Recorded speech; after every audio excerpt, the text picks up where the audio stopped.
Good afternoon and welcome to today's Electronic Design Webcast. Our topic today, enable intelligent automation with new antenna on package millimeter wave sensors from TI, sponsored by Texas Instruments. I'm Bill Wong, Senior Content Director with Inform's Design Engineering and Sourcing Group. To begin, let me explain how you can participate in today's presentation. First of all, if you have any technical difficulties during today's session, simply hit F5 to refresh your webcast console. If you need assistance solving common issues, please click on the yellow help icon below the slides. Additionally, we welcome your questions during today's event.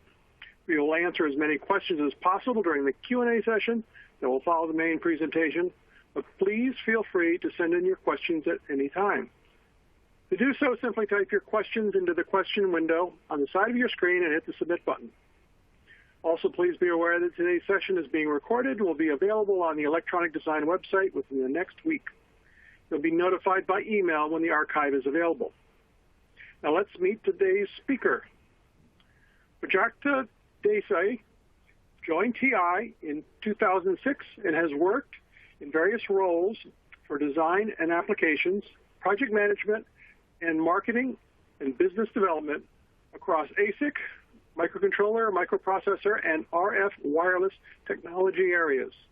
You can learn more about our speaker by clicking on the blue speaker bio widget on your console toolbar.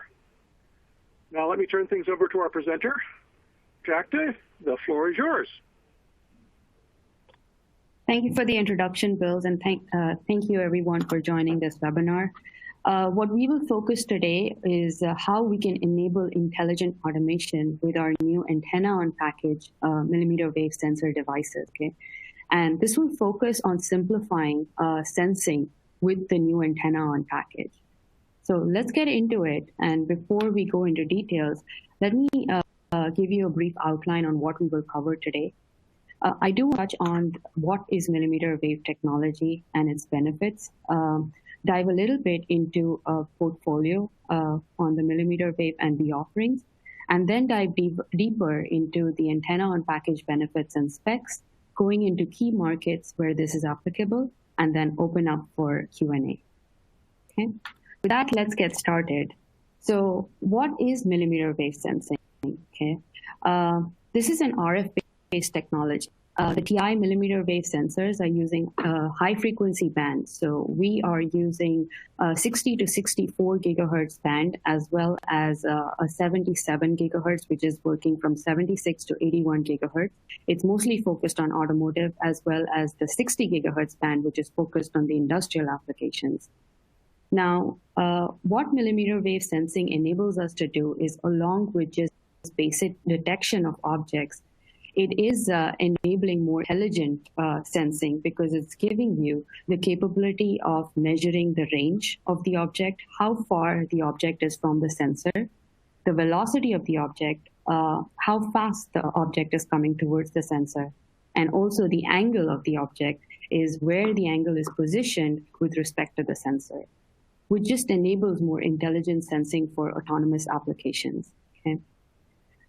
Because this is an RF-based technology, one of the major advantages of millimeter wave sensing is it is immune to environmental conditions. Okay, so you can work with rain, you can work in dust conditions, very applicable in those applications where it's working under those conditions.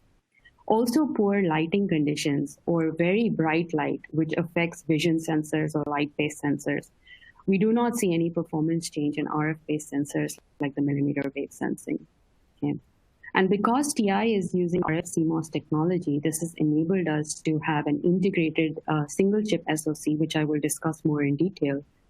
And we also work in a 4 gigahertz bandwidth, okay, whether it's from 60 to 64 gigahertz, as well as 76 to 81. And this 4 gigahertz of wide bandwidth is enabling a high degree of resolution, which is important for sensing applications. Okay. Coming into where we can use millimeter wave sensing, any indoor or outdoor applications where you need object detection or people detection, you can use millimeter wave sensing. Now, think of indoor applications as factory automation, okay, robotics, you have zone occupancy detection for safety guards, level sensing. The resolution and millimeter wave accuracy is enabling these kind of applications. Think of building automation or home automation, where you need people counting or people detection use cases. That is where millimeter wave can also be used. Now, apart from indoor applications, this sensing mechanism can also be used in outdoor environments. So for smart cities, video surveillance, okay, very helpful applications, especially because, these are the ones that are affected by environmental conditions. And because the millimeter is not affected, this is very helpful in outdoor applications as well. And also when you consider more smart city applications, thinking of traffic monitoring, you have loops in the ground today that they are using more traditional methods. Now, because this is a contactless RF-based sensing, it's saving cities a huge amount of money where it comes to repair and maintenance. You don't have to do that with RF-based sensors. Okay? So various applications, we'll get into more details in the coming slides. I want to touch briefly on the portfolio and the offering that we have before we go into more details on the AOP. When we started with a discrete front end, okay, and it's evolved into a single chip integrated DSP. Now, if you see the figure on your the leftmost figure, you have a discrete RF front end only. In that, you have your transceiver using one PCB, and then you need to add another PCB with the processing capability using an MCU or a DSP. Now, this needs complex and critical signal routing, which makes it a little cumbersome for design, okay? And it's also prone to a lot of noise because of all the signal routing across the PCBs. So with the RF CMOS technology, what TI did is incorporated the DSP as well as the MCU inside a single chip. So we call it the integrated SoC solution, which makes this, the solution smaller and much simpler in design. Going one step further, as you all know, in RF design, antenna is a very critical part of the design, right? And a very important part of the RF design. What we have done is taken this antenna and put it on the package to have an integrated antenna on package device. Now, this makes it still smaller, but it makes it extremely simpler because you don't have any of the routing challenges from the chip to the antenna on the board. Okay? Now, this antenna on package has all the advantages of the antenna on board device, okay? Like it has the program core with the differentiated SDK and algorithms, which is important to kickstart your development. And just going one step further, I did mention we do have devices in both 77 as well as the 60 gigahertz band, and we have different variations from a sensor front end only, which is the RF front end, if your own processor, right up to the the entire SoC with the front end, with the hardware accelerator, as well as DSP, where you can load your own algorithms on the DSP. I do want to point out here the 60 gigahertz devices is the superset device of the antenna on package device that we will go into more detail. It is the IWR6843, that's the superset device, and we will have an antenna design on top of that package with all the performance that remains similar to that antenna design. Okay, so that's with respect to the silicon. Coming to the ecosystem, along with the silicon, we also provide the hardware for evaluation as well as the software. What you see on your screen are the different hardware configurations of the hardware boards that are available today to evaluate for your application. The leftmost figure here is the IWR6843, which is the 60 gigahertz ISK. It is an antenna configuration which enables long-range people counting, surveillance, as well as industrial transport. It has a field of view mostly in the azimuth direction, okay, which is your horizontal plane. The next figure here, what you see is the 60 gigahertz ISK ODS configuration. Now, one thing I did want to mention is you see two boards in each of these figures. The one below is the base board, which stays consistent across these. And the ones on top are the different antenna configurations. So you have to buy one carrier card, which is the baseboard, and then you can switch the different antenna boards for various application reuse. Okay? Coming to the second figure here, it is the ODS configuration. Now, the difference between the two is just the antenna configuration. It's the same device. What this is enabling you to do is having a wider field of view for the sensor. Okay, it has a 130-degree field of view in both horizontal, which is your azimuth, as well as elevation, which is your vertical plane.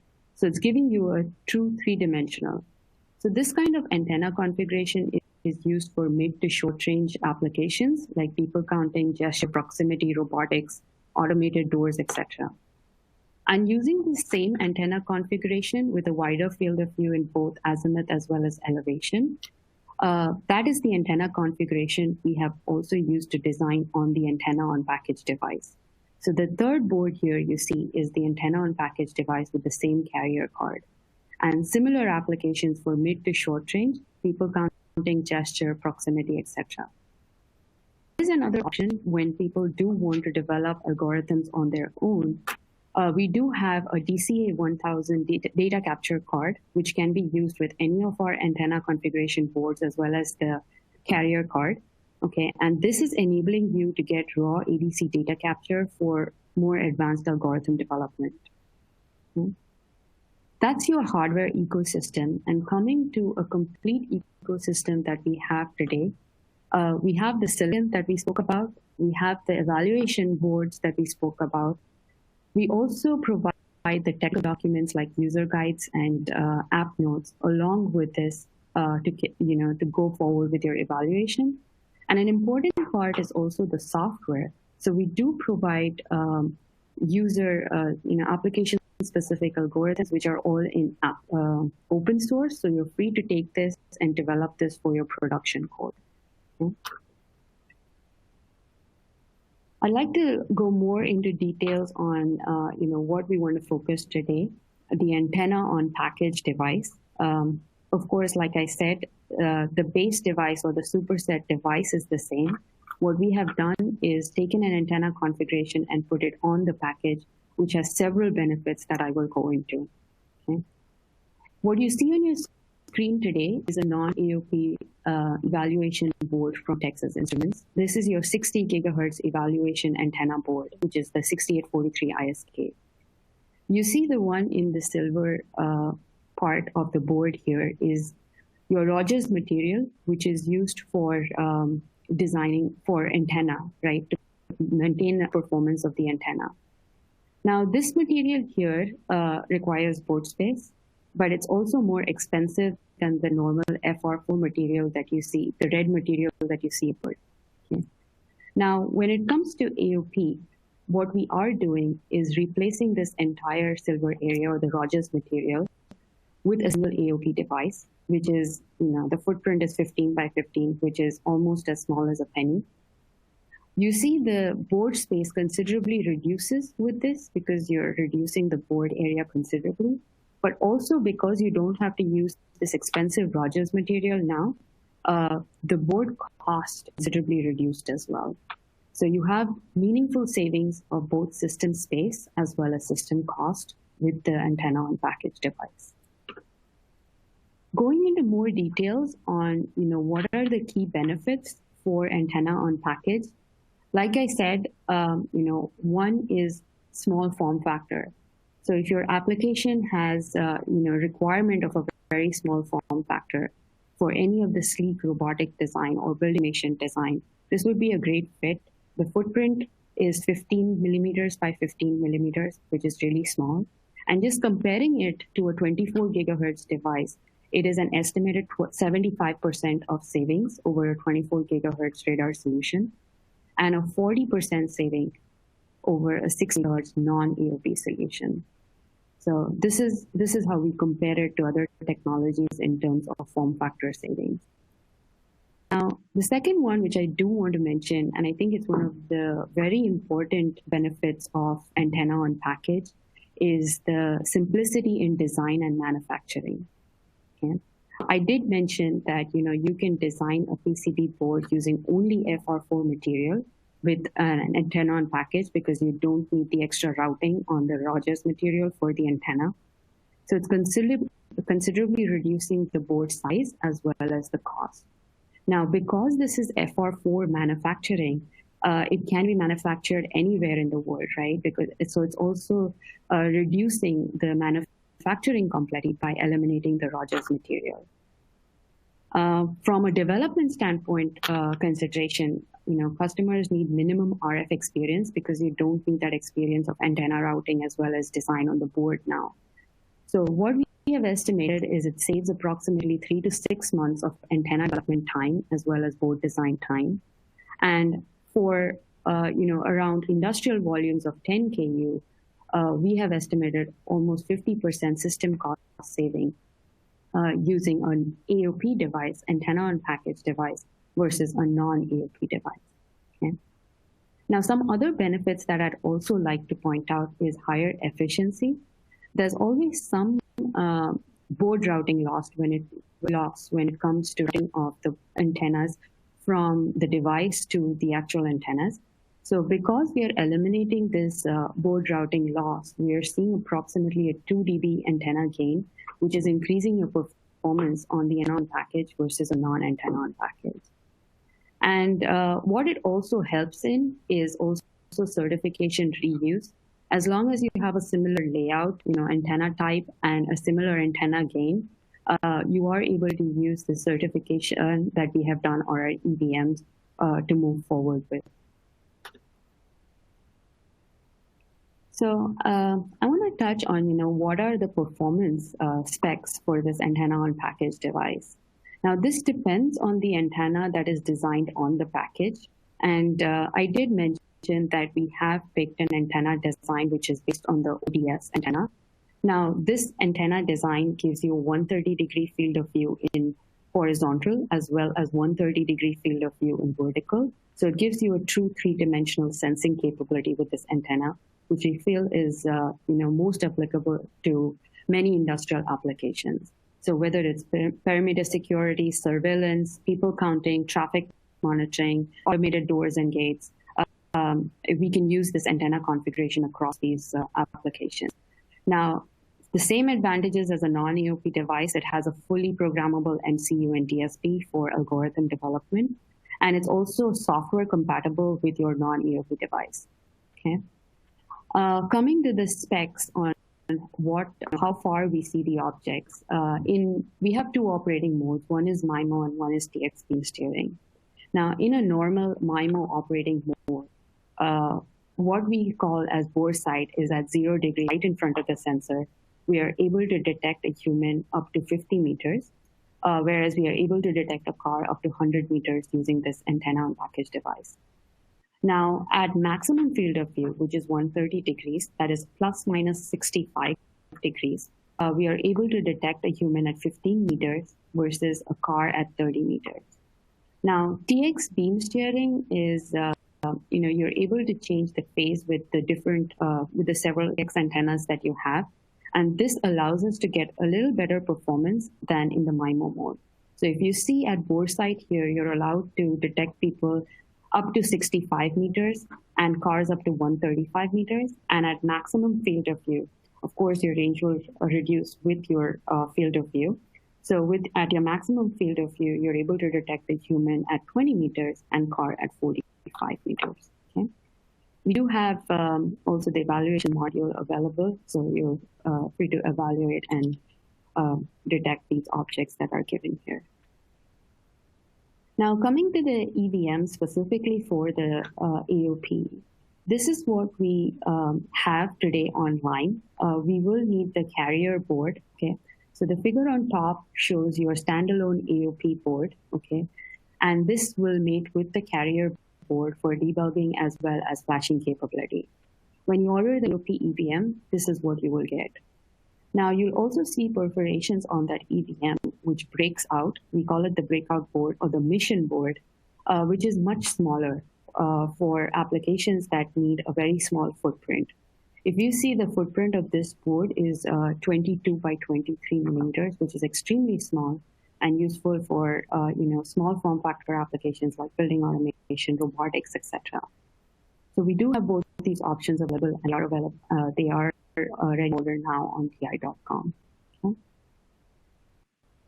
And an important part of the ecosystem for AOP, along with the silicon as well as the evaluation module, is also the software platform. So like I said, all our devices are, they fall under the same software structure. So we have a scalable software platform. There is a software scalability for customers who have already started evaluating on our non-AOP devices. It will be very easy to switch to an AOP device. The processing chains, APIs, drivers, as well as the out-of-the-box software are all maintained across either AOP or non-AOP. So completely scalable software, ready to start evaluating now. All right, so coming to the key markets where millimeter wave technology and AOP are beneficial, I did show you a slide earlier on the different indoor and outdoor applications that we can work into, we can apply millimeter wave to. I'll go into a little detail on each one of these, and I'll start with building automation. Okay.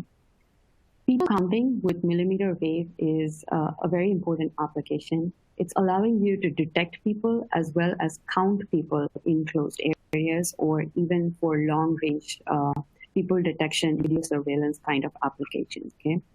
So some of the key highlights that I point out are long-range motion detection and also the capability of tracking people with a millimeter wave device.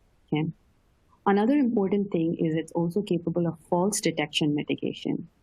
Think of a situation where you count the number of people in a given room, but you don't want to count any other inanimate object that's moving, like a moving fan. How do you do that? So we have an example code online that enables you to do false mitigation, which is also helpful in outdoor applications where you don't want the sensor to be triggered by movement of trees or shrubs, etc., that we see with commonly done in video doorbell kind of applications. So people tracking, people counting, I have the link in there for you to go into more details on our TI.com website. But I do want to mention that using people counting and people detection as a base, we're also able to reuse this for several other applications, like stance detection. Because this sensor is capable of height detection using the elevation information, you're also able to do stance detection like sitting, standing, lying down, etc. Another thing is millimeter wave is very accurate. It can go up to a millimeter level of accuracy, which enables you to use millimeter wave fine motion detection or vital signs such as breathing and heart rate. Outdoor security, HVAC for people counting to increase or reduce the temperature of the HVACs. Elevator, people counting, very helpful adjacent markets.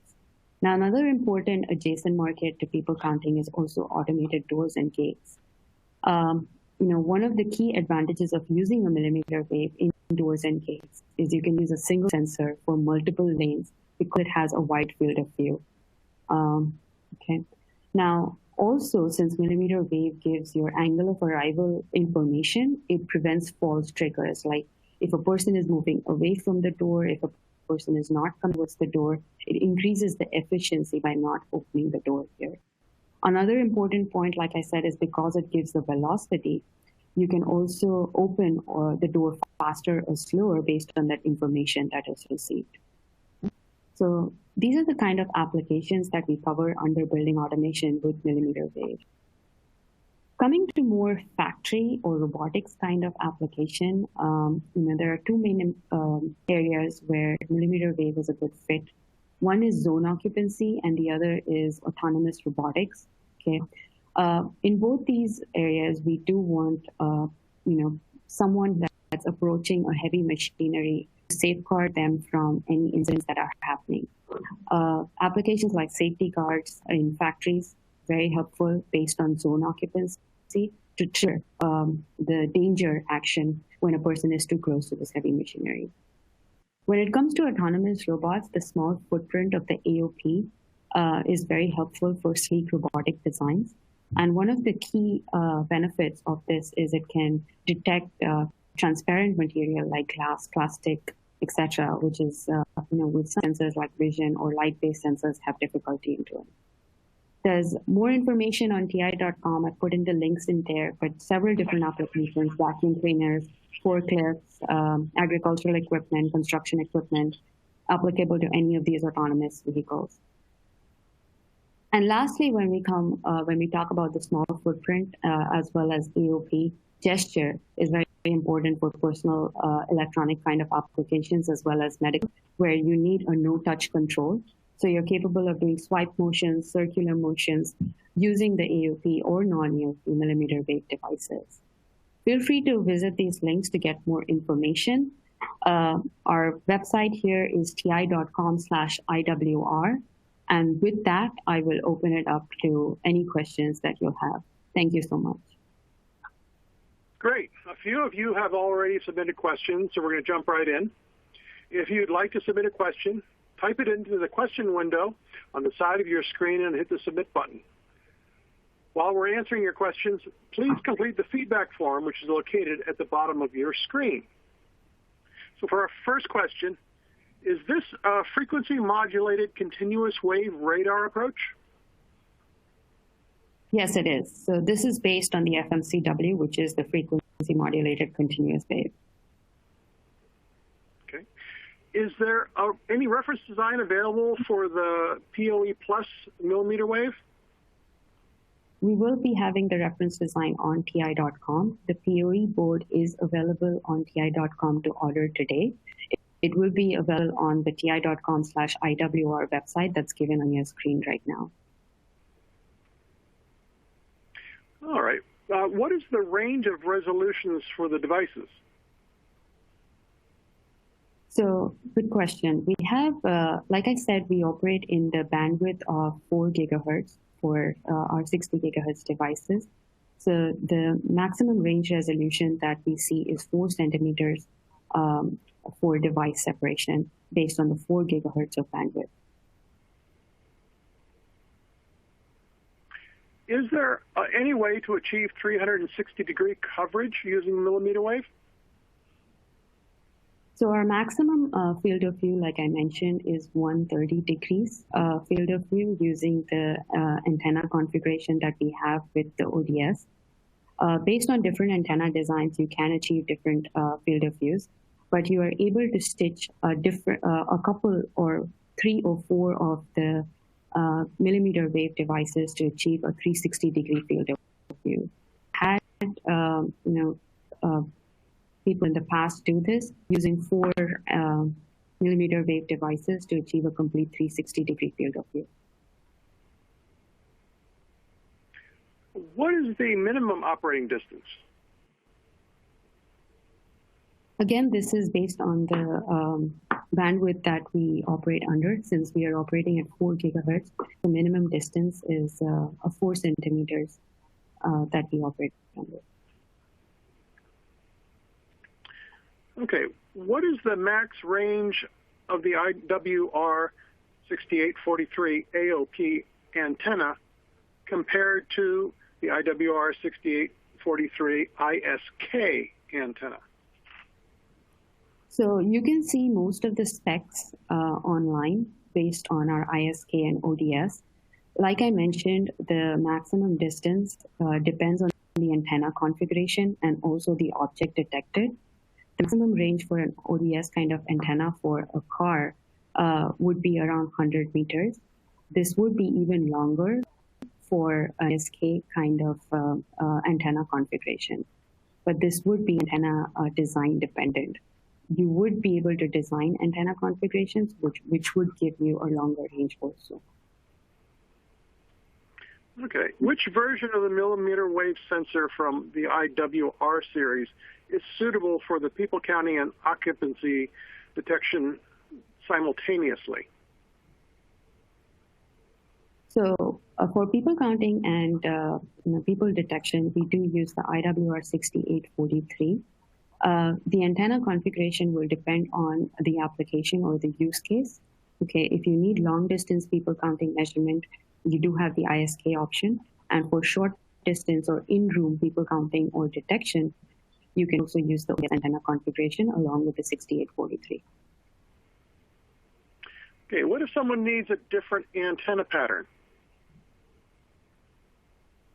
So when it comes to the antenna on package device, the antenna is designed on the package. So we wouldn't be able to change the antenna on package design. It would have to be a complete redesign. However, if they do want a different antenna configurations, we encourage to use the antenna on board, where you are free to design your own antennas based on the application needs. And this would be interchangeable as it is done on ISK versus ODS. Well, that's all the time we have for today. For those questions that we did not get to answer during the live webinar, we'll be in touch after the event. This concludes today's presentation. On behalf of Electronic Design, I'd like to thank Texas Instruments for sponsoring today's event, and of course to all of you for joining us. Have a great rest of the day.